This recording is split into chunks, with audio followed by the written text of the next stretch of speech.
Trigger warning. Close your eyes. We'll be here soon. That's an Omori reference. Yeah, I know you said that. I don't remember. Anyway, Okay. Yeah. There's suicide, a lot of depressive, anxious, death, murder, blood, gore, graphic imagery. I guess. Kind of. Not as much trigger warning as Made in Abyss, but potentially more intense. We'll get to that. We'll get to that. Hi. I fell down the stairs. And I'm Chris. And I'm a baseball bat with nails stuck through it. I'm Adam. And we don't podcast. But what we did do today... Well, what Chris did this week... I guess. You see, I played it when it came out, because I'm like ahead of the bell curve on shit like this. That's still behind. Oh, wait, no, I guess ahead. Well, okay, when it came out, that's still behind when people knew, but okay, whatever. You played it recently, I played it like 2 years ago. Yeah. So, we are going to talk about Omori. Omori. It's a video game that's depressing. I don't know. Some would call it depressing, I'd call it charming. I'd call it a grand old time. It is. Yes. But I guess as a I don't know what you want to do first. Do you want to do tea time or do you want to do spoiler free? Oh yeah, let's get tea time first since I'm pretty thirsty right now, so we can. My stomach's gonna growl. I know it's gonna. You're gonna want some food, maybe a snack or two. You see how I'm pouring it over the thing? Yeah. It's better than some of your other attempts.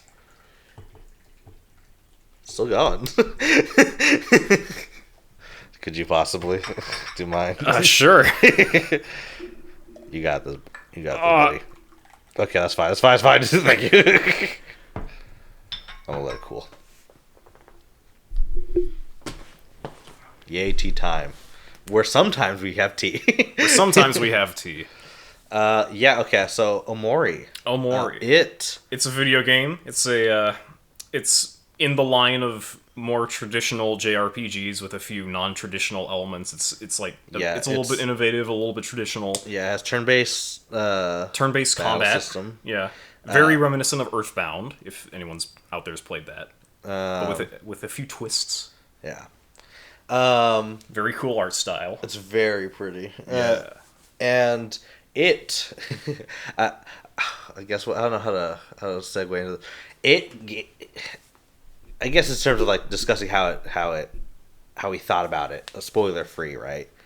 There were some scenes that gave me more anxiety than like any other piece of media. Like there was a I'm pretty sure we're probably gonna go through like every good scene in this game. There was like one where I was like, I almost felt like I had to throw up, and I never feel that like when it comes to media, and I was like, holy shit! Like, I do think that some bits of it are kind of like, well, you just try not to think about it too hard, but we'll get to that. Yeah, we'll get to that. Not all of the game is really good, but it is really good. Yeah, the thing I think, I don't know how you feel, but I think the actual gameplay is the least interesting bits. I will absolutely agree to that. I'm not sure if I've said it on the podcast, but I might be in the minority on this one, or I might just end up pissing a lot of people off and like, stop booing me, I'm right kind of a situation. Yeah. But I think that traditional JRPG mechanics are just straight up terrible for video games. Like, they work for tabletop RPGs, and that's like where they got the system from. But in a video game where things happen in like either in real time or by turn based, there are like way better ways to do it in several different directions than just standard basic ass RPG Maker default. Yeah, I think like the emotion mechanic is interesting in theory. Because they have an emotion mechanic where, like, you can make... it's mini Pokemon. Yeah, where you make someone, or an enemy, or your allies, happy, sad, angry, and then levels of degrees of those emotions. And they are basically like a rock, paper, scissors. Like, it's angry beats sad beats happy, and then happy beats angry. Yeah. And I think that's very interesting. However, I was very frustrated with... every boss fight, every character die in like 2 hits for me. Oh yeah, And the boss was fights so annoying. Like the boss fights have quite the high ramp in difficulty. yeah, and the thing is, it's got a little bit of an Elden Ring issue. See, the thing is, with I disagree with that. Well, the difference I think is that with Elden Ring, you can have builds that like you could start at like a low level, and your build's still good to beat those bosses. Like, yes, you can have in Elden Ring and Dark Souls, you can get good. Yeah. But in something with traditional RPG mechanics like Omori, if your numbers ain't good, you can't get good. Yeah, it's like, oh, just grind until you're like high enough level to where like, oh, those attacks won't hurt you as much. And it's like, that's not. Yeah, it's not. If it's actively halting your progress, then it's in that context. It's not a. This is part of the reason why I don't like traditional RPG setup. Like, I do think that's the one major thing holding this game back. Like, if this was, like... I mean, there's a couple story elements. But, like, otherwise, like, I think in terms of, like, raw emotional, like journey, this hits all the notes for me. Like, yes, in the parts of the game that, like, actually matter. That depends, right? Like, so, like, unfortunate... You know, I mean, my opinion. But, like... There are some people that skip all story stuff and just play the game for the game. Philistines. Degenerates. Yeah. I mean, if you do that with Omori, you're completely missing the point. Yeah. Also, this is our first game review. This is our first game review. Yeah. Mazel tov. Mazel tov. I can't bring this over the thing without it dripping, so I'm just going to move it. You have napkins. Well, they're not supposed to know that, Chris. I'm gonna put it over here. Okay. That's good.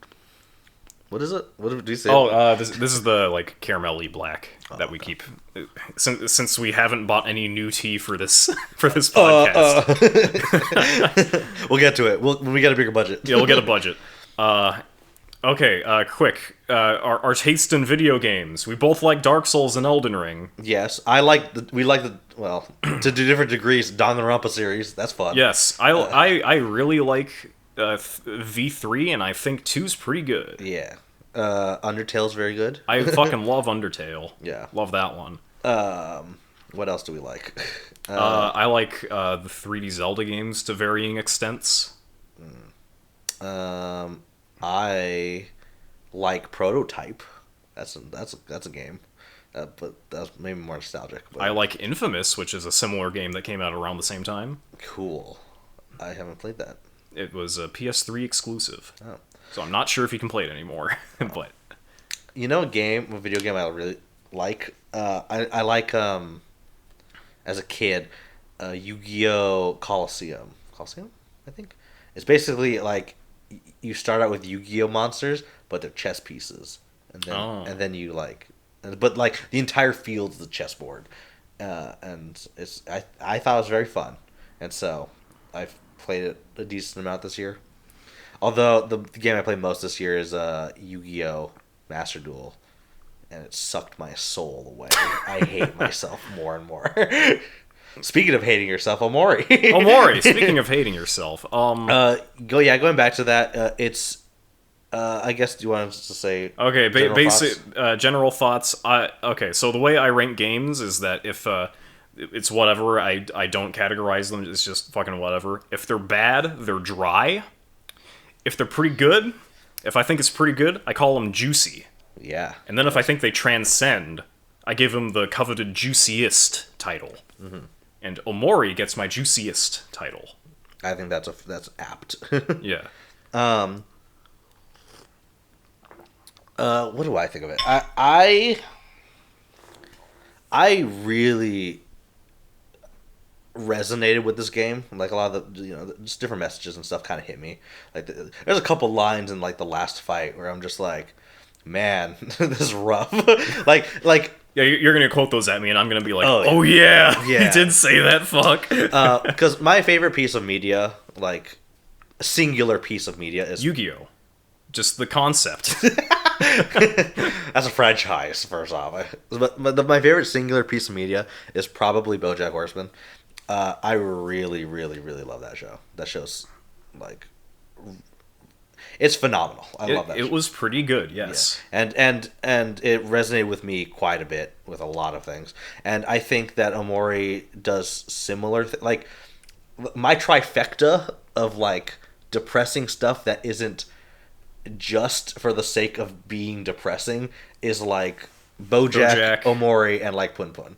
And Pun Pun's a little of a stretch, but like Pun Pun is more depressing than most semi-depressing things. Yeah, but like I think those three are a piece of media that like the main parts of it are depressing, but like overall there are like it's different parts of the journey and the human experience, and it has a distinct style to it. Yeah, like if you're gonna be depressing, at least be classy. Yeah, because I've read some stuff that are like just technically more like graphic or horrifying or sad or whatever, but a lot of them are just like trauma torture porn. I've got a good example for this. So I don't remember what this film was called. I'm pretty sure it's like an indie film from Ireland or the UK or something in there. I don't know what the plot is outside of this one scene, but there's two parents who get a call in the middle of the night. They find out that their son killed themselves, and so the next 10 minutes is just the camera in one shot, just watching the actors grieve. And it's very impressive from like if you appreciate the craft of acting, but it's also just a terrible piece of media for the viewer. It's like, why do I want to watch this? Why am I watching this? Yeah, a lot of different media that portrays these type of stuff is just aiming to purely do that.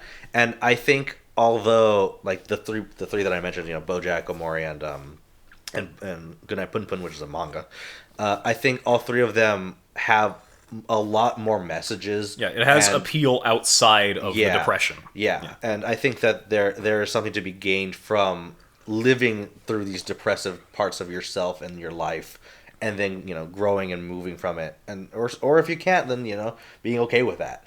And this I think fits into that very, very easily.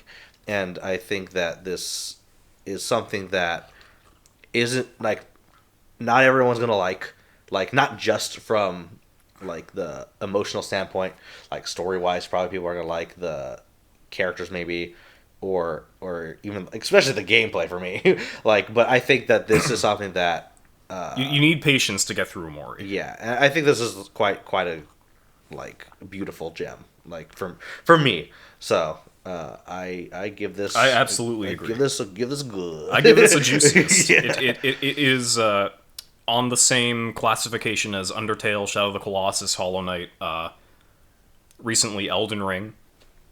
All of those are in my juiciest column. Shadow of the Colossus made me hurt, but like not in the same way as this did. Danganronpa V3, but not 2 or 1. Valid. But yeah, so I think this game was like phenomenal. I think it has problems. I think it also has problems. But I think that objectively speaking, it has. Oh yeah, but like not even in the game, but we'll get there. Yeah, but I think that the messages and just the purpose of it and the feelings that it gives you are like far better than its problems, in my opinion. Like if you don't, then that's fine, but. It greatly inspired my personal animation style. Shout out to Laughing Tree.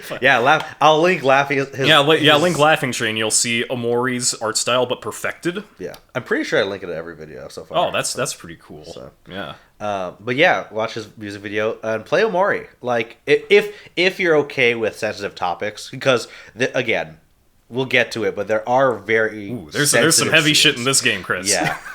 But I guess that's our overall thoughts. And I guess transitioning, the way I guess we'll do this episode is going to be different, because most episodes we go, step by step through the entire movie. But this is, games are a lot longer. Yeah, games are longer. There's more content. Yeah, and the individual experience is a lot different. So compared to just intaking the face value. So I have some points that I wrote down. I don't know if you have any points that you want to bring up at some point. I mean, chances are we'll just get to what my thoughts are eventually. So So we're hitting spoilers. Yeah, we're hitting spoilers. Number one, Omori is actually short for Hikikomori. Yeah, it is. Yeah, I guess that's spoiler number one. But Hikikomori is basically a shut-in or a NEET, so non-education. What's the other? Not in education,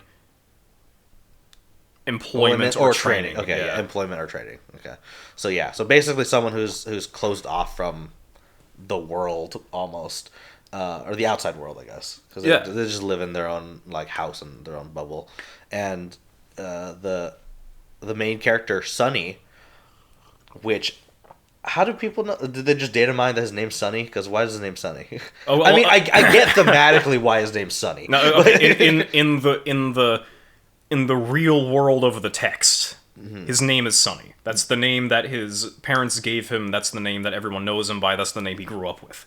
But the persona that he exists in his fantasy world is called Omori. Yeah, but no. Okay, yeah, but how do we know it's Sunny? Because don't you name the character?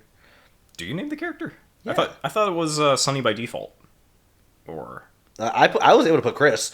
Oh. So okay. I don't know if that's a new mechanic, but I mean, if there's if there's a way to name your character and there's a default name, I always just go with the default name. Oh, okay. Because it's more like it's closer to the author's intent. But yeah, I would have done that if I knew that. But yeah, so Sunny is basically a recluse because. You don't know because he has some mysterious trauma from the past. Yeah, and he spends his days imagining himself in this fantasy world where he's a younger version of himself, and all of his friends are younger versions of themselves as well. Yeah, he just basically dreams of happier times. That's essentially what it comes down to. But before you get to these places with your friends. When you start to dream, you get into this white space. The white space. Yeah. And it's the only things in there are a black light bulb. A black light bulb. A cat. A black cat. A notebook. A computer. And there's tissue box. And a door. A tissue box and a door that's locked. Yes. Well, is it locked? It's... when you first enter, it's locked. Yeah. It's either locked or you can't walk through it, at least. Yeah, but those are the essential things. But yeah, it's... Because I don't know if I want to just go through the entire... Like, I kind of want to just jump around, like, sure. This one, just to be a little bit different. Do you have anything you want to start off with? So the objects in the white room in the white space are symbolic for things, probably. Yeah. I mean, I don't know what they are.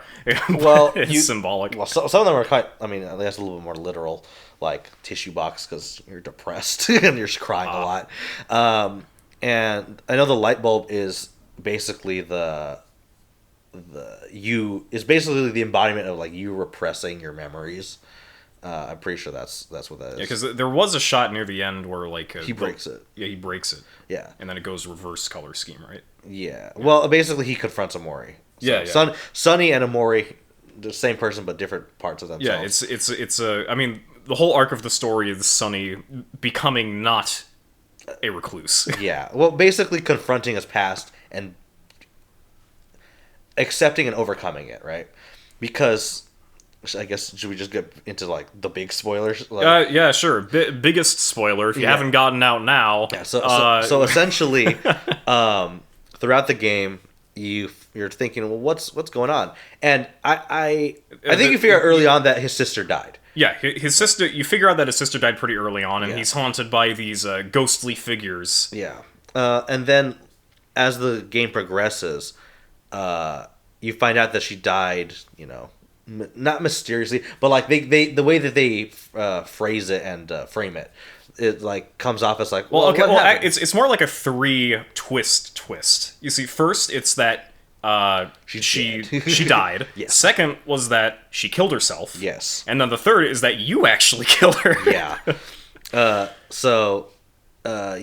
And the reveal for all 3 of those is fucking brilliant, I will say. Yeah.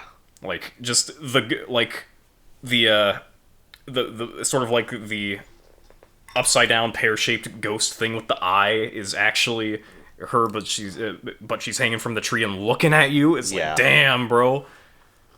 Ooh. Yeah, it's the.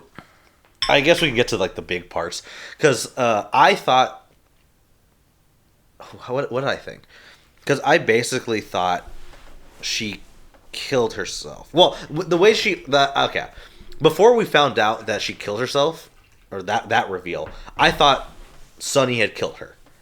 That is what I thought. Oh. But you know. So you figured it out then. Well, then they talked about the suicide, and I was like, oh, okay, and I backtracked because I didn't think that that would, because they talked about her hanging herself, and I was like, okay, well, there's no way he could have just done that.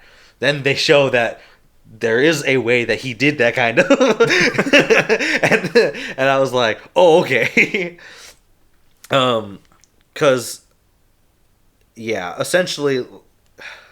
I don't know how we jump around from this stuff, but the reason why we find out that he killed her is because his friend Basil was also traumatized from the event, and there's like the climax before the actual climax is him getting in a fight with Basil, and then like confronting each other about it. Yeah, because Basil loves taking pictures. Yeah, but in their little dream repressions, we see the events firsthand as if they were taking pictures in the first person from Basil's perspective. Yeah, because when Basil first gets lost, it's basically him recollecting these repressed memories. And then he's like, "Oh fuck!" And then he gets basically dragged into the black space, right? Yeah. And he's kind of off the deep end for most of the game, and because of that, he's probably the least interesting main character to me. Well, I mean, he only has like screen time at the beginning of the game. Yeah, and the end. And the end. But that's why, that's the unfortunate thing about stuff like that is that. Because of that, he's just not as interesting as quite literally everyone else. I will say that, well, for me, this is just due to the way that they drew him and the art style and stuff. I feel like I really like Basil because he's really good at freaking out. He has those really good terrified facial expressions, and I'm over here as the audience like, ooh, Basil, my boy, good job. Fucking wacko. Bad shit. But essentially, okay, so basically what happened is Sunny, the main character, and his sister Mari. They're both musicians. Yeah, and they had a fight because he was not doing well. And he did not want to go through with the recital. Yeah, so he broke his violin. And they were having a fight. Yeah, Mari gets mad because he broke the violin, so she slaps him. I'm pretty sure, or she yells at him or something. She just yells at him. Yeah, something. Yeah. It's like, what? The recital's tomorrow, and you broke your violin. I think it was that night. Oh, it was that night? I think so. What are you doing, Sonny? The recital's tonight. Yeah. And then Sonny's just like, no, get away from me. And she pushes her down the stairs. Well, she does block his way because he wanted to walk away, but then she got mad at him, and so she blocked the staircase. And then he got mad and pushed her, not realizing. Well, I guess that's up to his own interpretation, right? Did he realize that I'm just so mad I'm gonna push her down the stairs, or I just want to push her out of the way? That's again, a lot of the stuff is interpretive, right? Yeah, it's implied that it's more of an accidental murder. Yeah, but the idea that he can think, that it wasn't, is part of it, right? Yeah. And so he pushes her down the stairs, and she basically dies. This is the part where, for me, takes a little bit of suspension of disbelief, because, yeah, I've seen some retrospectives on Omori, and this is the thing that people focus on the most, because I suppose the reveal for the final twist, people it lost a lot of people because it seemed less believable than the rest. Yeah. For me, that did not happen. I did not lose my suspension of disbelief at all, because people are like, how could children do this? What do you mean he pushed her down the stairs and then hung her from the tree to make it not look like he did it? But I'm over here enlightened, being like, yeah, kids historically have done some pretty heinous shit, just like every other human being has the potential to. Well, that's for me. That isn't what for me throws it off. Is that when you find the broken violin and the music sheets, the music sheet's bloodied. So she died from, like, from an impact. There's bleedage, right? Yeah. But and there's hair in the violin. Yeah, but there's... So why didn't they throw it away? Is that what you're getting at? No, I'm just saying that like, if she was found hanged, like, how is there, like, no implication of, like, she bled somewhere and that's, partially, That is a good point. I think, for me, that's like the main thing. I think otherwise, like, I think even the images show that she was basically not hurt, really. I don't know where the blood came from then, but the images and I think the dialogue suggest that she was just fine, and that they're like, oh, like, because the way I think it's supposed to be assumed is that, like, she basically, like, broke her neck, like, after she fell. Yeah. And then, they use that as the way to justify the hanging. And I think that works, bar the blood on the music sheet. Yes, I'll give you that. That part might not have been the most thought through. Yeah, but that's why. That's the only part that took me out. The actual, like, not exposition, but, like, showcase of what happened, I was in it the entire time. Yeah, okay, so there was one video essay that I saw where they were criticizing... We barely started. Oh, we have to stop the conversation midway through. I'm gonna throw myself down some stairs. So there's this video essay that I was going to criticize about him criticizing Omori. So his problem, I don't remember who this was, so I can't give you the link or that's send fine. All of our fans to go harass him or whatever. Yeah, okay. we don't condone harassing. Well, we don't. Yeah, I don't either, officially. It's a useful tool sometimes. Just use your fucking thing. So he didn't like the way that the final twist was revealed because it's like we're revealed to it through finding pictures from Basil's perspective, and he was like, "How could Basil have taken these pictures? It doesn't make any sense. They're not real pictures." I know it's not real pictures. He's in the upside down land. It's not real. It's fantasy. This is just his memories. Yes, this is his memories, and they're being presented to us as that they would be pictures because it makes symbolic sense that they would be revealed in pictures to him. Yeah. Because Basil took the pictures, and Basil was there. Yeah. And Basil, in the story, is the one reminding Sunny of what's happening by Sunny being guilty about beating the shit out of him. It makes sense. You fool, whoever you are. But, okay, so I guess we didn't finish, but basically, yeah, she falls down the stairs. She's pushed down the stairs by Sunny. Some hair gets in the violin because she fell in the same spot. Yeah, and so Sunny's just like, oh, and Basil comes in, and after this point is where it just every shot fucking disturbed me. Okay, I'll say that the whole sequence after day 3 ends. Okay. Because that's like when all of this happens. Yeah. Is fucking like, ooh. That's when they're sleeping at Basil's place, right? It's yeah. Like they go to sleep at Basil's place, and then he fights Basil, and they both end up in the hospital, and that's where all this shit starts happening. Yeah. But yeah, because basically the way that everything, because Basil and Sunny fight physically with weapons. Yeah, Basil gets like a broken hand or something, and then Sunny loses an eye. Yeah. Like, yeah, dude, let's fucking go. Fucking metal. Because because Basil's basically like, we should both die for our sins, basically. Yeah, this guilt is killing me, so we must die. And then to save ourselves. Because it's not us that's doing this. It's the monsters behind us that are doing this thing. Like, and then Sunny's like, fuck, you're right. Well, that's one way to go.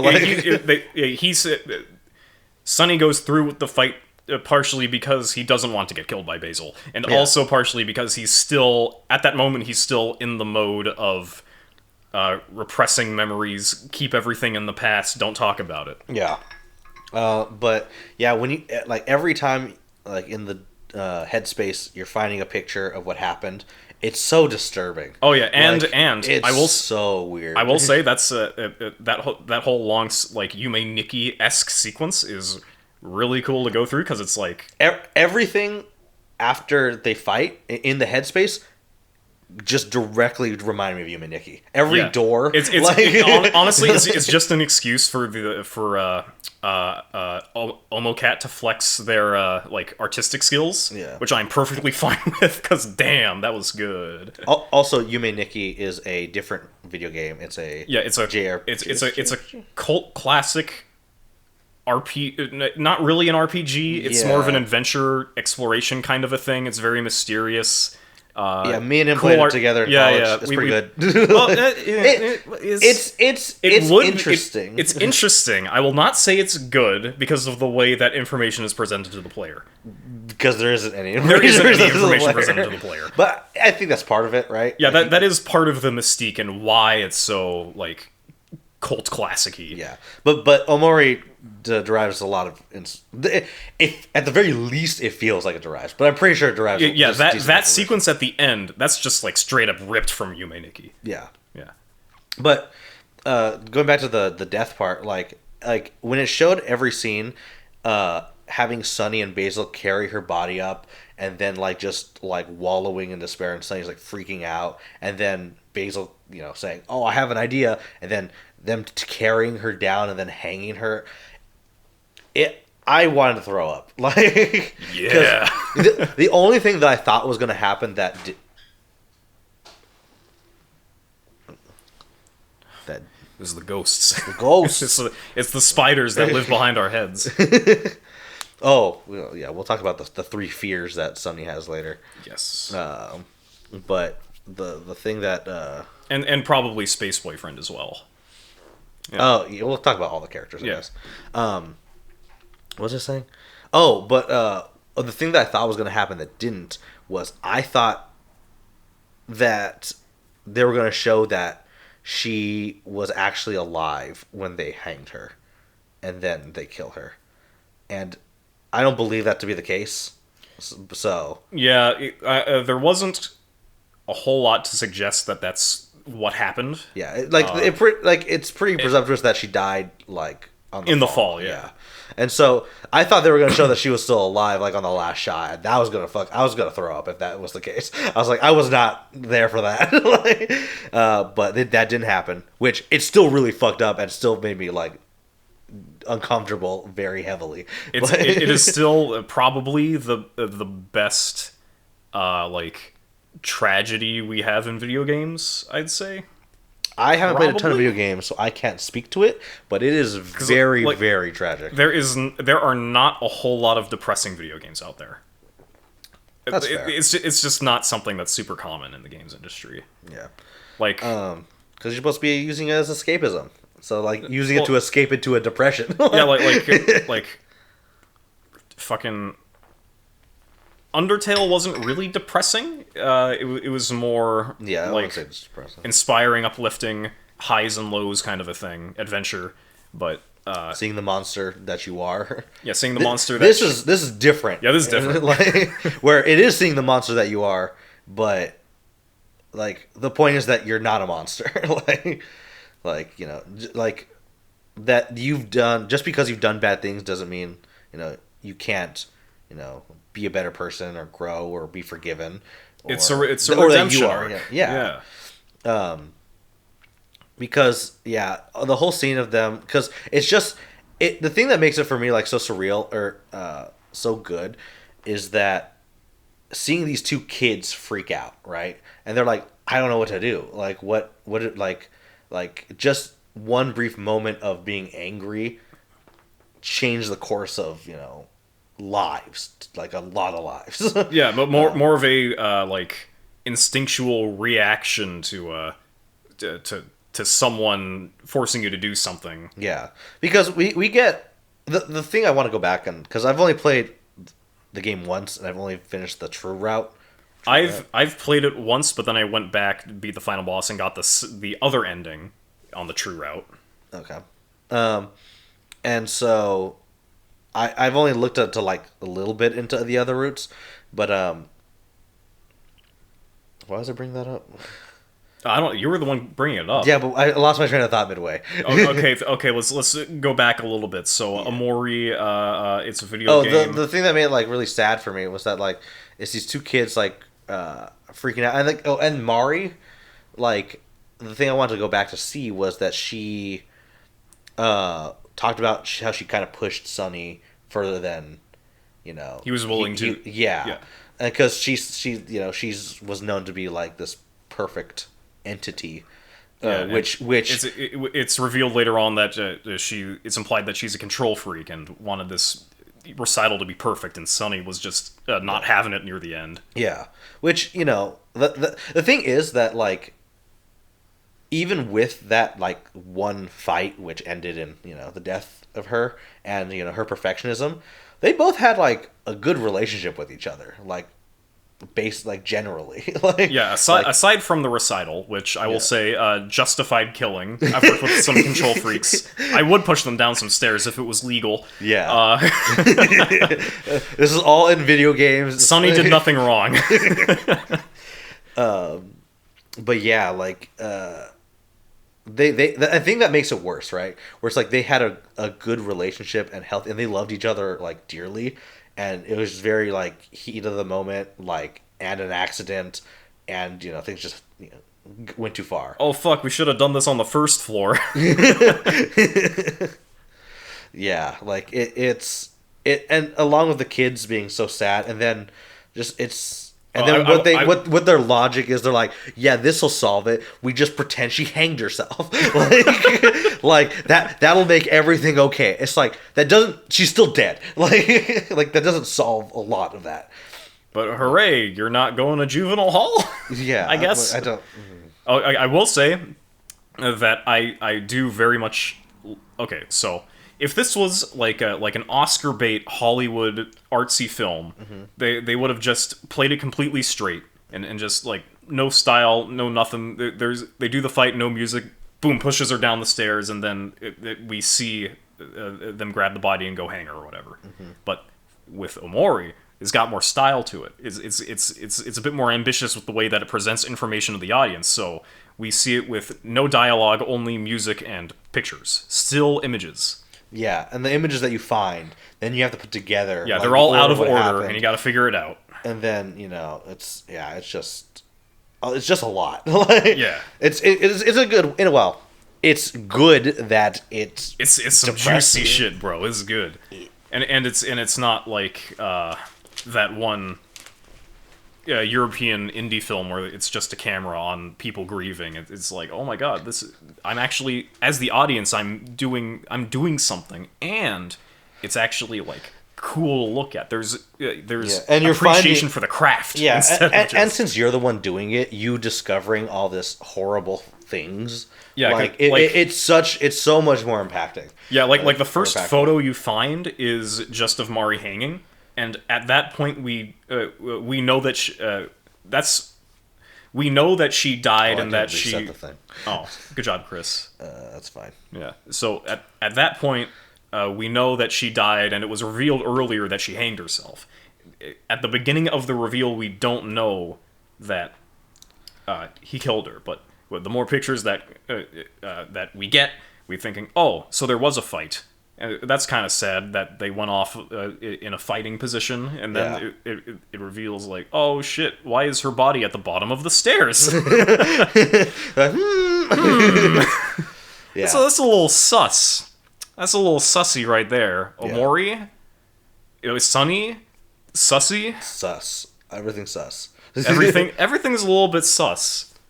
We're trying to bring Among Us back so that we don't have to deal with our feelings. But yeah, I think the portrayal of this tragedy and the stuff that happens after it, like, I was crying. I was not crying because I'm a manly man. Oh, shut up. Because, like, after you get all this like tragic stuff, you eventually, the thing that really hit me too was that you go through all the days of all of Basil's photos, so you get to experience it firsthand, basically. Albeit with all the chibi characters, but still, like you experience all the stuff, and a lot of it's just like happy, and you're just like despite this tragedy and this thing that like this terrible thing that these characters did, even albeit they were children, and it's, again, an accident. Like the thing is that you have to remember that all these things that they did with each other was still out of love, and they still cared about each other, and that's right. And that to forgive yourself, because that's not something that Mari would have wanted. And then like, well, I mean, Mari also wouldn't have wanted to be pushed down the stairs, but I mean, probably, but like, I don't think she would have been like, oh yeah, suffer for what you did to me. Like, she wasn't like, based on how they. Maybe she did. I don't think so. Like, based on her character. Why don't you ask her, Chris? You can't, because she's dead. Based on her character, I don't think she would have done that. Like she loved him, and she was, albeit a perfectionist, an understanding person.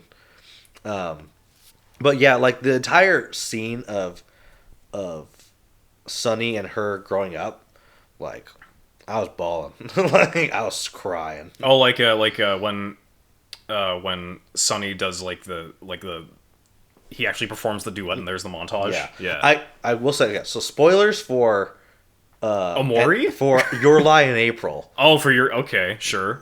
You've seen a lot. Yeah, I've seen Your Lie in April. This is by and far a better violin pianist performance. Like, it's not... or at least emotionally, we are responding to it a lot more, yeah. Like, I mean, this blows that out. Because I was sad-ish about it. I was like, okay, like, in Your Lie in April, what's her face dies. I'm like, that's sad, but I didn't really care about them as much. This one, I was like, fuck this, dude.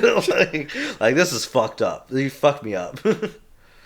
Yeah. You did this, Adam. You made me play this stupid game. I did. Game. Speaking of that, also, I will, as the musician, I am obligated to wax poetic about the music in this game being fucking spot on all the time. God damn, dude, fuck. Okay, so there's a little bit of history to the soundtrack, so let me give you a little bit of backstory. Back in 2016, when the game was first announced and they released the trailer, very good trailer, by the way, it's got all like the cool art style aesthetics and stuff. They licensed a song by this artist called Bo N. Okay. And a song called My Time, which will later be released on an album by itself, but whatever. For the game, it's the song that goes, close, your eyes will be here soon. That one. Oh Yasumi, close your eyes. Fucking whatever. You guys probably know it. Or not, I don't care. But the duet song at the end of the game has a lot of harmonic and like melodic similarities to that song by Bowen. Probably because they made the trailer before they made the game. And since that duet is similar to Bowen, the whole game is building up to that duet because it's like really thematically important, right? Yeah. So the rest of the game, the rest of the music is based off of snippets from that duet. So when you actually get to it, your brain is firing off like, oh my god, it's every song in the game. Holy shit, it's all leading up to this right here. Yeah. This is the point of the game. Yeah. And it's great. Yeah. like even outside of like musically, like thematically, emotionally, structure, it's so good. Like, yeah. and that it also helps that it's performed pretty well. Yeah. That does help. Yeah. Like, if it was just sounded not great, then it would have lost some impact probably. But basically just culmination of Sunny, like, reminiscing about this love and good times that he had, and that, Ookie. Pause. Let's clap real quick. Sorry. There's the clap. Oh yeah, we definitely. Well, just the same. Yep, we're the same.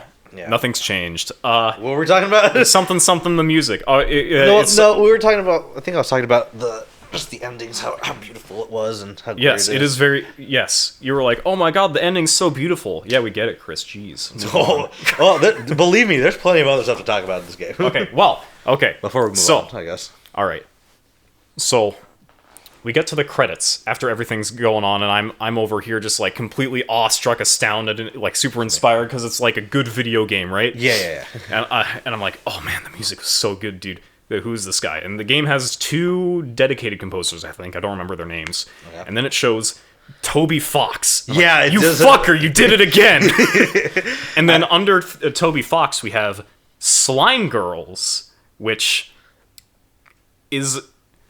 That's like when I saw that was like a blast from the past for me. So back in 2016, when we were both still in the dorms, there was this random album that just got suddenly pushed up by the YouTube algorithm. Okay. It was called Vacation Wasteland by Slime Girls.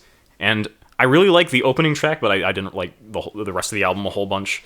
But whatever. A lot of people listened to it. It went from like 1,000 views to like 2 million in a month, right? Sure. Yeah, basic YouTube algorithm shit. Just like us one day. Yeah. And here's my conspiracy theory, right? Okay. So, the Omori trailer came out around the same time. So, my guess is that OmoCat had that album pushed to them. So, they were like, oh, wow, this is pretty good. Maybe I need a composer. Let's bring Slime Girls on. and then they got Slime Girls to do the theme for the 3 witches inside of Humphrey. The 3 slime girls? Yeah, the 3 slime girls, yes. That would be fitting, I guess, right? Yeah. But yeah, Toby Fox did some of the music, although I'm not sure to what extent he was a part of it. Yeah. But at the credits, I'm like, fuck, dude, you got... Of course I was gonna like this game. Fuck. God damn it. You're like, damn you! Toby Fox! Yeah, we're fans. Yeah. All right. So what else can we jump around to? Okay. If you don't mind, some of the things I wrote down that you can. Oh yeah, sure. Go ahead. I don't want to stop you or nothing. I put whether at the end, Sonny's friends forgive him, is up to whether you believe that you'd be forgiven. I think. So I like to think that they didn't, and that that is one interpretation. Like after the one piece of dialogue that Sonny has, where he's like, "I have something I need to tell you," they just start yelling at him and leave, and then he's like, "Fuck." Well, I think that like a big part of it is that like despite what other people may or may think, because. The possibility is that, they do hate him for this, or they do forgive him, or somewhere in between. like that isn't really the point of the story. It's more Sonny being, like, forgiving himself. Really. Yeah, that's a bigger part. I do think that, like, them, like, possibly forgiving him is a part, because Omori does bring up, which a really great line, which he says, like, you're afraid that they're going to hate you just as much as you hate yourself. That's a good line. Like, damn, that hurt a lot. Like, I didn't think he was attacking me. Am I Omori? Am I Sonny? Yeah, because like he basically is like he already hates himself more than anyone else could possibly hate him, because another line, he's like, you loved her and you killed her. Like, yes, because he did love her. Like, and he killed her. Yeah, that's the thing. The biggest part of the tragedy is that he cared so deeply for this person, and he did something so horrible to them, and like that, like, is something that he just can't forgive for himself. Yes, but the bad does not wash out the good. Yeah, nor the good the bad. Yeah, like hard truths cut both ways. Well, that's I think that a big part of this game is just accepting and moving forward with whatever that you have, the good, the bad, the ugly, and I think that that's something that every person I think knows to some degree, but it is supremely hard. Like I genuinely believe there's not that many people on this planet that can take all the good, the bad, and the ugly of themselves, like to like 100%. Yeah, like, and to do that is like a feat. Like it really. Yeah, is. Like as a human being, there are things I don't like about myself. Yeah, and there's things I don't like about you, Chris. And that's fair, and yeah, like you're unemployed, you're a blight on society. you're a degenerate slug. Yeah. You are less than the dirt beneath my boot, Chris. See, the thing is, you can't hate me more than I hate myself. And that's the true lesson of Omori. Yeah. But I think the ending is very fitting, because like like I said, it's however you feel that they forgave or not. Like I think is a good interpretation of how you know. Yeah, I'd say it's a really. I think leaving it up to the audience in that moment is a good choice. Yeah, I think it's great. Partly because we just had the big ending. I don't want more game after that. Yeah. So on the correct route, there are two endings. Yes. One, the true ending you go for is where you get the line where you follow Aubrey back to Basil's room, and you're like, "I have something I need to tell you," and then the game ends.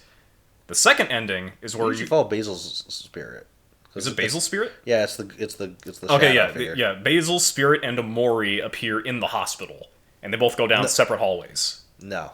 No. It's Basil's shadow and the 3 child versions of... That's right, yes. Yeah, of Hero and Aubrey and... Yeah, and they both parties go in separate directions. And if you follow Basil, you get the true ending, and then if you follow the other ones, you go full Yume Nikki and jump off the roof. And that's where the Boen song plays. As you're falling down, it goes, "Oh Yasumi, oh Yasumi." I didn't know that's where that song came. Yeah, they used it for the trailer and then for that scene only. Oh. Because I didn't know that you can jump off the roof. I heard that if you do all the true end stuff, though, that it won't let you jump off. But if you, like, lose the fight and just say, "Oh, yeah, I just lose," then it'll let you jump off. Oh. I don't know how true that is, but...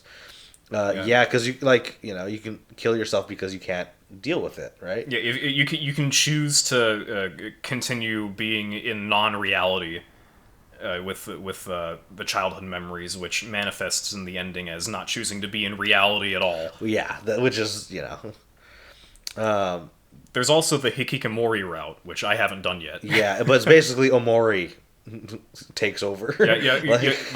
The first scene in like IRL, you walk down this. No, the second scene IRL is when Kel knocks on your door, and you can just not open it.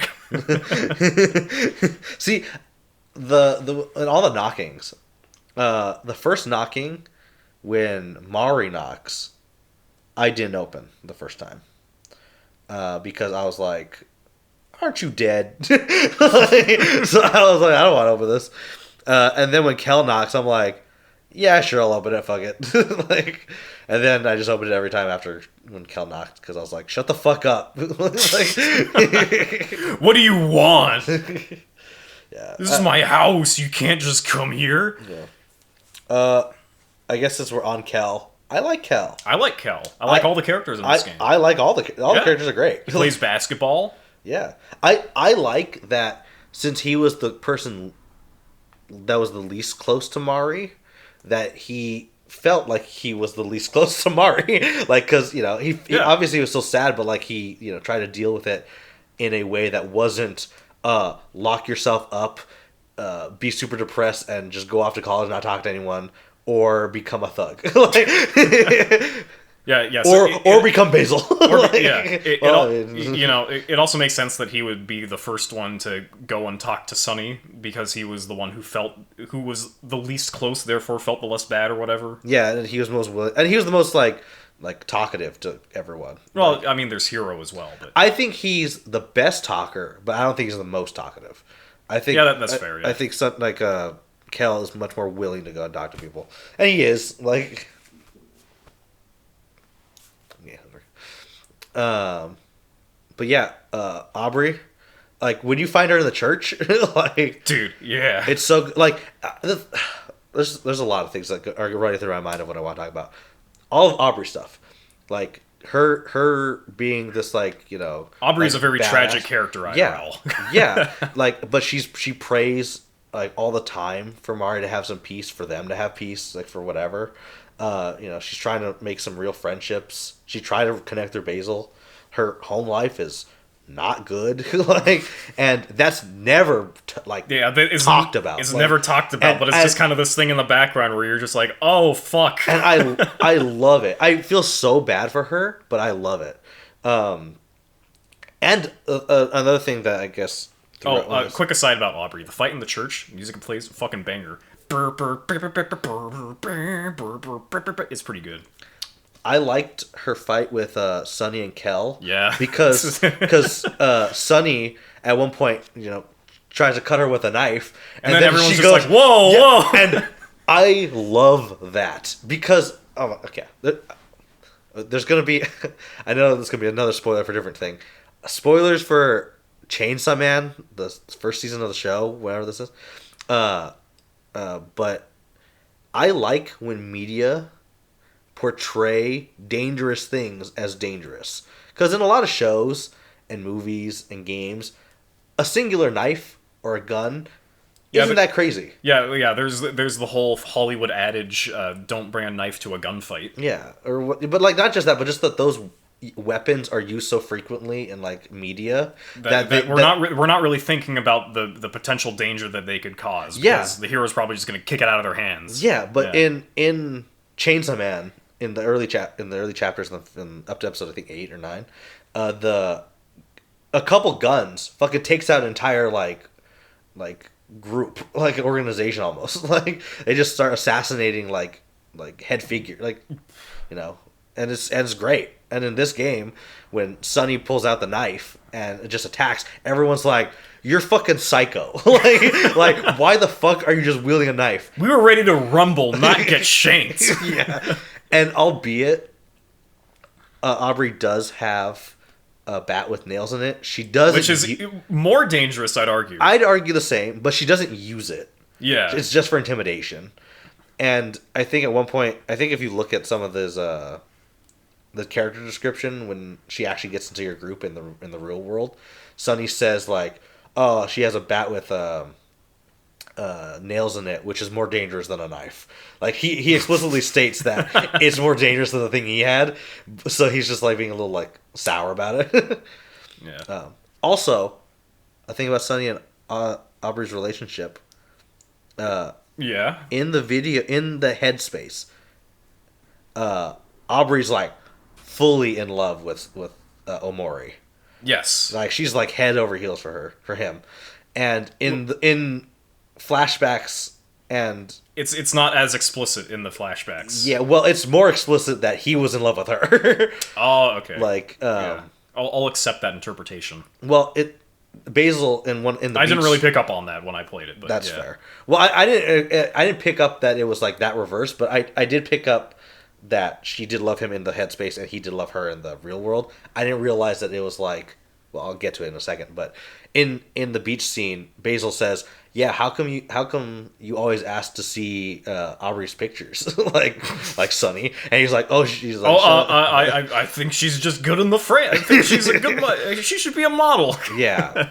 But like in my mind, or not in my mind, but like from what I've saw some people bring up is that like, oh, in the headspace, since it's his imagination, he's like he'd prefer it if she was in love with him. Yeah, exactly. Yeah. Like it's like it's his like ideal fantasy, so of course like she would be in love with him. Yeah. That's the little only change, because I mean, there's a little hints that she does like him to some degree, kind of, but it's a lot more vague. So like you can argue she's in love with what's her friend's name?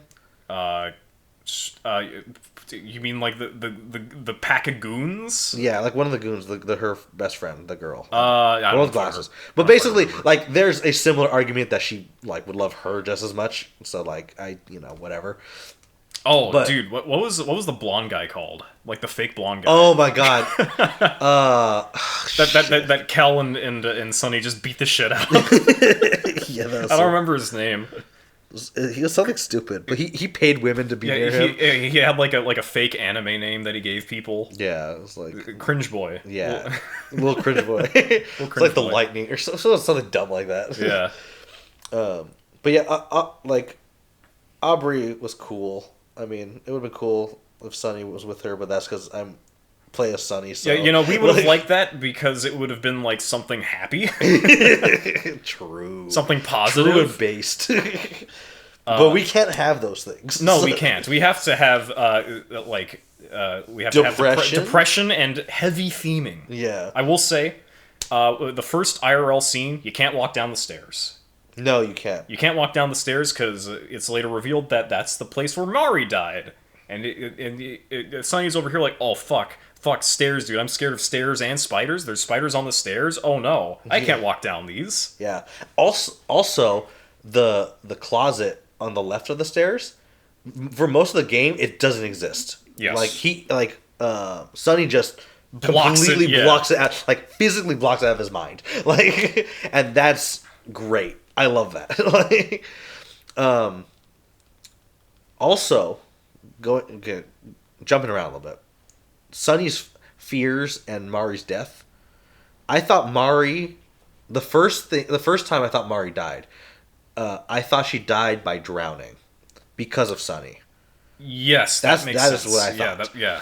But it turns out that the 3 fears that he has, drowning, spiders, and heights, were because of a singular incident. Yes. That Mari ends up saving him from. Yeah, and it's just that he falls in the pond and she dives in to grab him. Yeah. And because he falls from a high space because of a spider into the water. Yes. Like, so all 3 of those fears culminate into him. Yeah. But then Mari saves him. All 3 very, like, common fears that people have. Yeah. So it makes sense. Yeah, especially very clever setup. Yeah.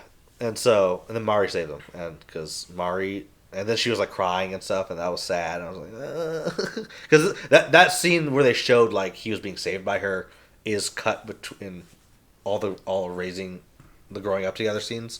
So yeah, which reminds me, I have a theory. Okay. A fan theory of the events that happen after Omori. Some would say a game theory. Some would say a game theory. But after the events of Omori, Sunny kills Hiro.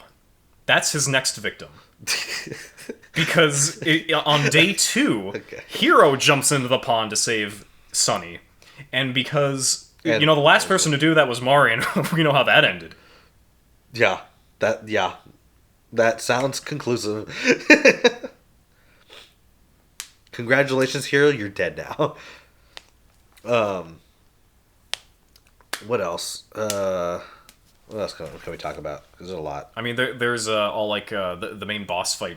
The main boss fight. Oh, the bosses. What do you want to talk about? Because I didn't get to the pyramid area. The pyramid. I don't think I got there either. Because that's an optional zone. I don't seem to remember the pyramid area at all. No, that's an optional zone, so you don't have to do that. Humphrey was annoying. Humphrey was a weird boss fight. Yeah. It also comes like directly after the Slime Girls boss fight. Dude, that was annoying. Like, I didn't want to fight 2 bosses.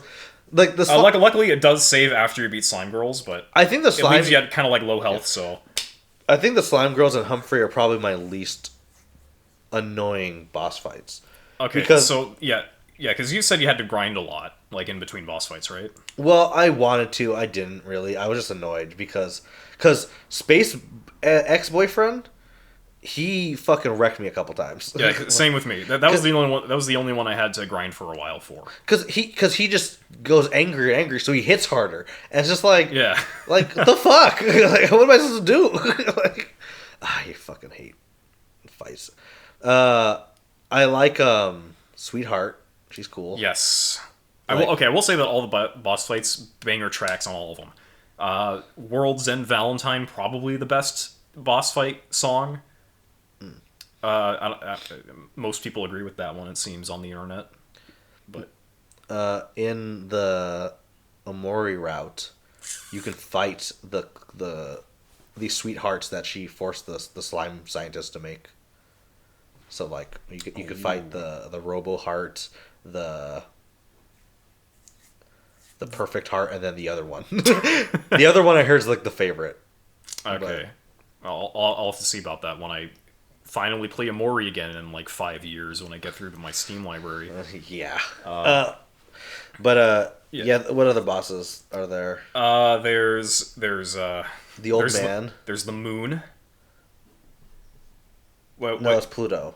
That's right. It's Pluto. That's right. Yeah. So he's cool. I like Pluto a lot. He's a nice guy.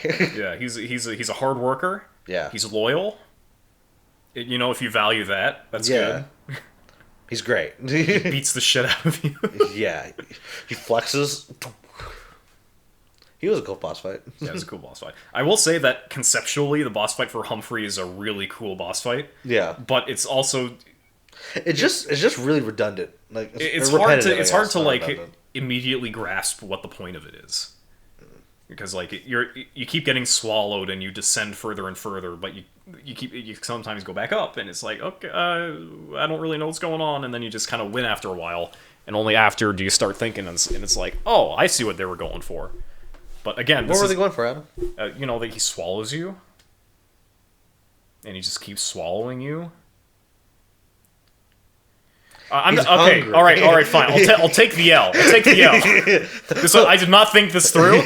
He called me out on it. All right. Okay, wait. Ding. We haven't done that in a while. Bing. Okay, anyway. Yeah, I mean, that for me, that's just sort of a consequence of having traditional JRPG mechanics. There's only so many different kinds of enemies you can have. And they all hit super hard just 'cause. Yeah. Well, I mean, the only way to scale up difficulty in JRPGs is to make the numbers bigger. Yeah. Which part of the reason I don't like JRPGs. Yeah. Like I said, that's like the main fault of this game. Yes. It should have been like a Call of Duty first-person shooter where you get an AR-15, and you just shoot Aubrey in the first fight, and just wreck shop with everyone else in town. Yeah. That is what should happen. Yes. Do you want to talk about other bosses? Because I want to talk about Humphrey after, so just remind me. Okay. I just want to go in order. Start with the error screen. Error screen was good. I like that one, yeah. Space Boyfriend, I had to grind up to level 10, which didn't take as long as I thought it would. Sweetheart. No, we forgot the old... Old man? Yeah. I don't remember him at all. He's the giant... Not seed, but what's it called? What are they called? Bulb?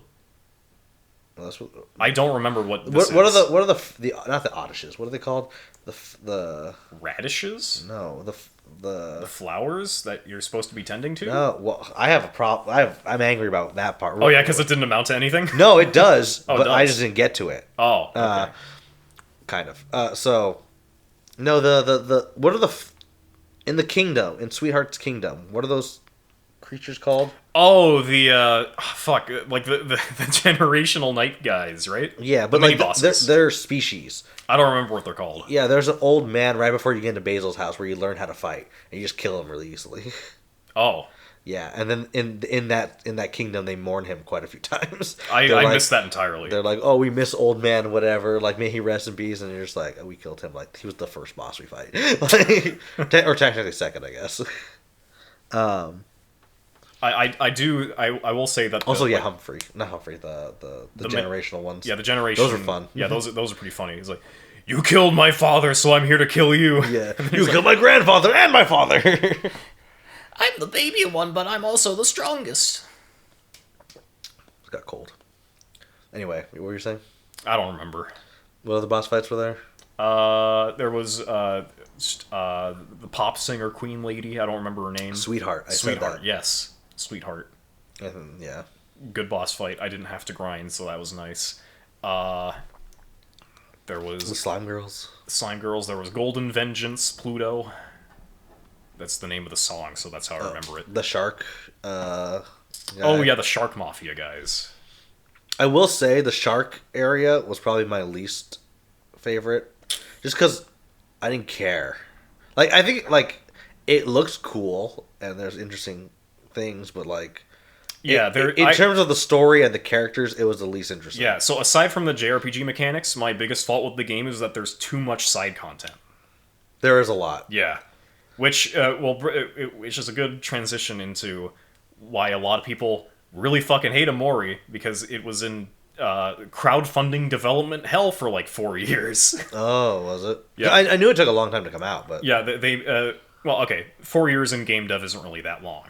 But if people are crowdfunding it and following it like people follow Has-Been and Hell of a Boss, it's a long time. I've been waiting for Has-Been for so long. It got picked up by A24 like a year and a half ago. And it's still coming out next year at some point, maybe. Hopefully. Probably. I'm still waiting on the next episode of Hell of a Boss. Oh, yeah. Because there's always 3 months in between. Well, the first episode that they were supposed to release got like copywritten because of the song or whatever. Oh, no, that was part 2 of the finale for season 1. Oh, yeah. Right. So they still haven't released that. Yeah, they still haven't probably never going to see that one, honestly. It's so dumb. whatever. Animation takes a long time, so I get it. And there's problems because people are greedy. We can talk about that at a different time. Anyway, you were saying? I like Hell of a Boss. I do too. It's very good. What were we talking about? Development hell, crowdfunding. Oh yeah. The trailer comes out and everyone likes it because it looks really cool and it's got a good song to it. So they raise like $200,000 or some shit like that, right? Oh. And so they meet all of their stretch goals. Okay. But all of their stretch goals are just adding more content to the game. Oh. So now we get this, like... I don't want to say it's a bloated mess because you can just skip all of it. But I like some of the side content. I do like some of the side content. Like, the stuff that I did in, like, the Space Village I thought was pretty good for side content. But again, it's not really relevant to the game. Yeah, I mean... It's just there to flesh out the world and to appease the crowdfunding people who got angry on Twitter or whatever. Which I'm not saying they're necessarily at fault for being angry on Twitter about it, because it took forever to make, you know, something, don't mess with my money investments or whatever, but... Yeah. It could have easily been a better game if they just streamlined it a bit more. I think that's fair.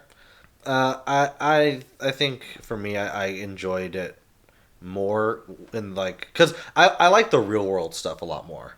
Like, I was much more invested... emotionally into the real world stuff. I'll say yes, but the real world stuff would not be as good without the Omori stuff. So no, I agree. But I like anytime we're in the real world, like actually dealing with like the characters and then the world around us, like I thought was very interesting. Like I got an achievement because I visited the yellow house because they were throwing a housewarming party. Because I happened to visit this couple and tell them what... I think I missed that, actually. Yeah, it's... I looked at, like, it said, like, only, like, 7% of people did it. I'm just like, oh, cool. Hooray, I'm in the 93. Yeah. but that's why, like, it was, like, very whatever. But it's just, oh, okay, that's cute. Yeah. I will say that one of my favorite parts of the game is... or a few of my favorite parts of the game, just the whole game in general. Mm-hmm. But, like, when you're in Omori Land and you find the secret library... I really like that sequence of events where it's like... Jesus Christ. Yeah. Oh. You didn't start what you were saying. Yeah, so they're in the library, or Omori's in the library, and you're talking to Omori's interpretation of what dead Mari would be telling him, and that's when it's revealed that, like, the ghost thing that's always in the corner of his vision at certain scenes of the game that just sort of pops up and then goes away, that's the image of her hanging from the tree. That's when it's revealed. Oh, yeah, the something? Yeah, the something, yes, that's what it's called. Yeah. I just saw that, I'm like, that's really good! Also, visual symbolism. I'm pretty sure there's a lot of it in this game. I didn't figure out all of it, like, near the very end where Omori is sitting on his throne with all of the hands. I'm not really sure what that's supposed to mean other than it looking really fucking sick. It does look tight. Like, when he kills Basil and he just sits on the throne. I wasn't sure if it was like people surrounding him and like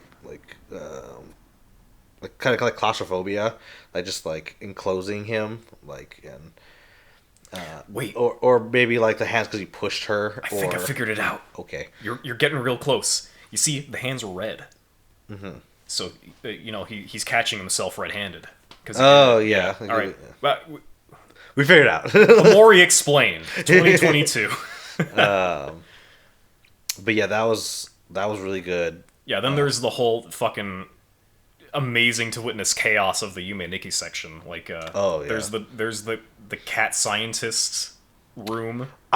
Dude, I felt so bad because I killed the cat, and I was like, you have to kill the cat. You don't have to kill the cat. No, you just stab yourself. Oh. That's why I didn't know that. I killed the cat. I killed the cat too. I didn't want to. I felt so bad. I was like, please don't make me do this. There's the room where all of the trees are Omori, but like without his face. Do you remember that? I don't think I went to that room.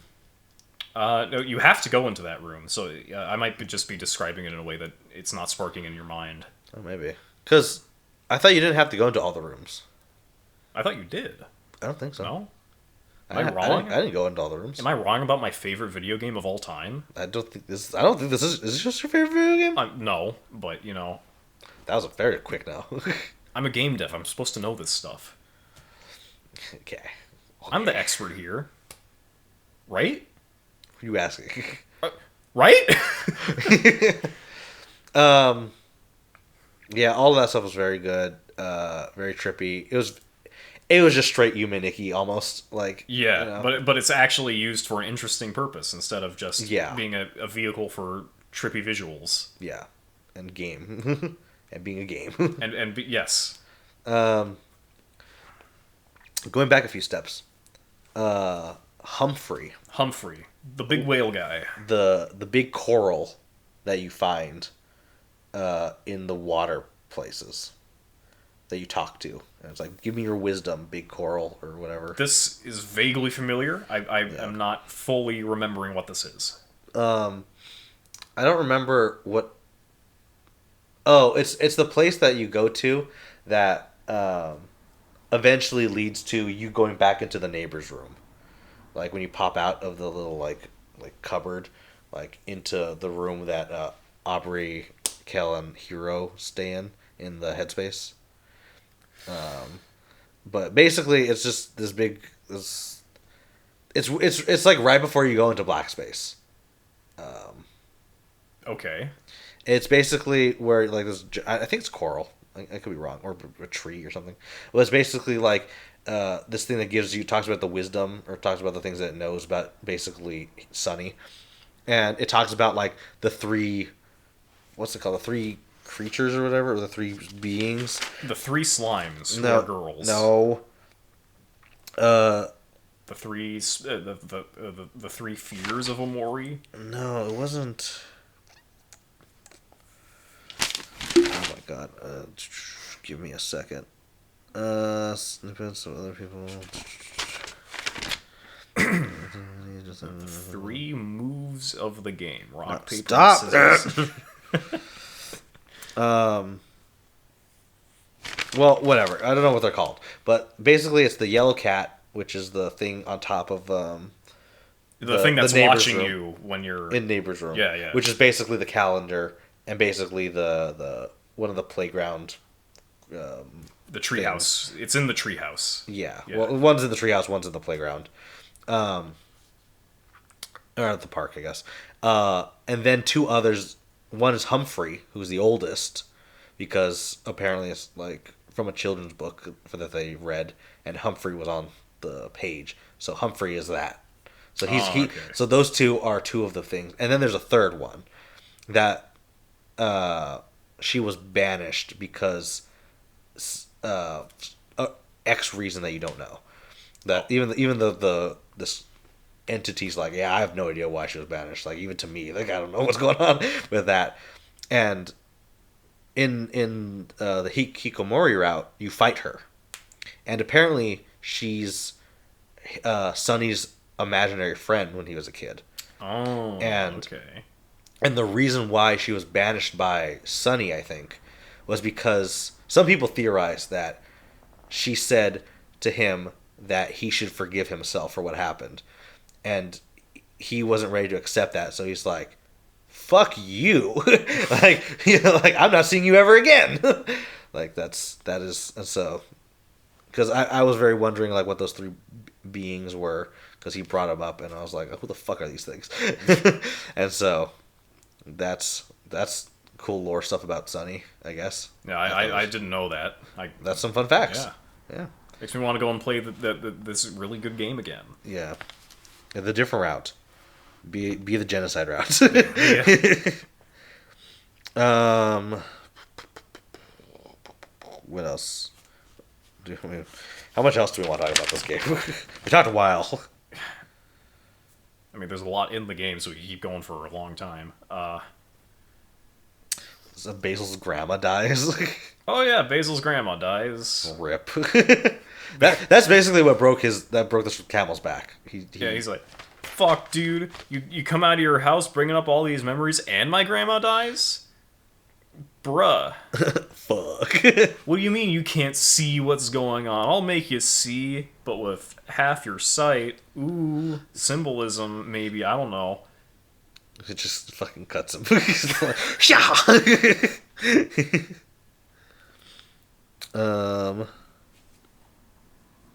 Yeah, I don't know. I feel like the reason I liked like the real world stuff a lot was that seeing other people living their lives and going about their own things, I feel like made the trauma of like the main crux of the game more impactful, because like in the real world when things terrible happen, like For the most part, people don't care. yeah, well, the outside people don't care, and the world moves on. Like, Yeah. the unfortunate truth is the world will never stop for just you, right? And I think that's very like apparent in the game, where you have everyone going throughout their lives and doing different stuff. Even like the main characters, and Sonny is stuck in what happened, and he just hasn't moved on in 4 years. like everyone else has changed for the better, for the worse, for whatever, but he hasn't. He just hasn't moved. And I think that's that's important, that when you're in the real world and you can do all this other side content, that like, it advances to show that like, you can move forward, and like all these other people are, and it makes his struggle seem more like real, because he's the only one like this. So I like that. Let's see. We talked about most of the things I wanted to talk about. You getting hungry too? No, I just have to fart. Do what you need to. Can I? Don't fart into the mic, please. Okay. We're not that kind of podcast. Not yet. Not yet. Yeah. No. Anything you want to talk about? I mean, okay. I'm all about aesthetics, right? Sure. Yeah, it's pretty fucking good aesthetics. Yeah. Yeah. Very solid art direction. Among the most solid of art directions I've seen in a video game, probably. That probably helps it. It looks good, the music's good, so it sounds good. The theme good, the character good. Theme good, character good. I like it. The gameplay not as good as everything else. Not as good, but it's the point of the game isn't the gameplay, it's the story, which is pretty much all JRPGs, but I'd argue that's an issue of concept. Yeah. Because like, if you play Final Fantasy, like the early Final Fantasies, you aren't really playing Final Fantasy, you're reading it with extra steps. It's a visual novel, except... it's a visual novel that you have to stop and grind for a couple of hours every once in a while, which I'd argue is a terrible way to make a video game. But, people fucking love Final Fantasy.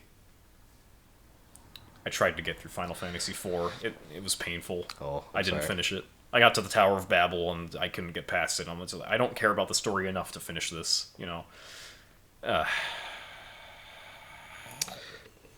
Anything else? Let's see. Good? Talking trash about more JRPGs. Yeah, we're just gonna talk about other video games. I liked Chrono Trigger.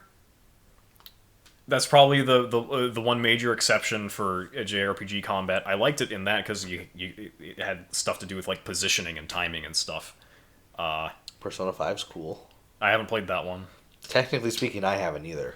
I have Royale on my PS4, and I've watched an entire playthrough of the original, but I haven't played it myself. There's a lot of life, Oh, major exception for both of us. And it doesn't really count because it's JRPG plus bullet hell, but Undertale.